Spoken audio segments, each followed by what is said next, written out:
After 3.5 years, Brexit is finally real and the divorce is sealed. The United Kingdom is ending its 47 years of membership with the European Union.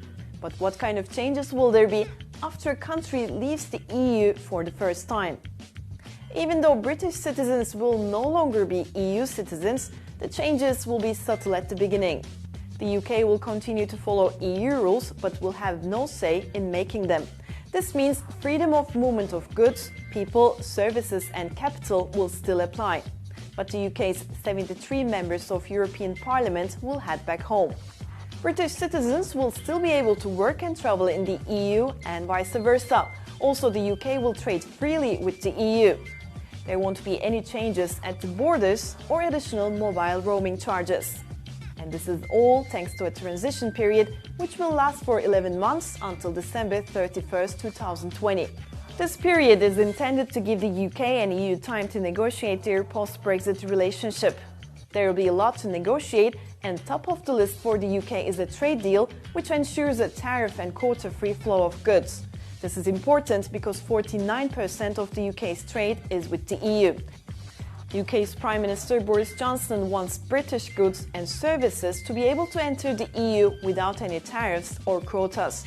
But according to the EU officials, this plan is a complete no-go, because if they agree to this, they would be giving more power to the UK than the EU members. Another hot topic is fisheries. Many fishermen from neighbouring countries are alarmed, because Brexit might exclude them from fishing in UK waters, which they have been doing for centuries. Fishermen whose households are solely dependent on this definitely would like to see a deal here. Other important negotiation issues will include security, foreign affairs, data sharing and education. EU negotiators have warned that only having 11 months to untangle these issues is unrealistic and want to extend the transition period until 2022. But Johnson seems determined not to extend it beyond the deadline, which brings us back to the no-deal Brexit situation. If the UK and the EU don't come to an agreement, the country will go back to trading under rules set by the World Trade Organization in 1995.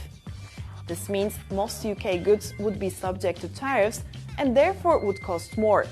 Also, the UK will be treated as a third country for services, losing its access to a single market, mobility rights and recognition of professional qualifications. On the other hand, the free movement of people will end starting from January 1st, 2021, whether or not there is a trade deal between the UK and the EU. Of course, there could always be a deal within the upcoming 11 months, or Johnson could change his mind and try to extend the period. But if he does so, he would need to seal a deal with the EU to extend the transition by July 1st, 2020, just 5 months from now. So the UK is out of the EU, but without a final deal on what a post-transition period looks like, are they really?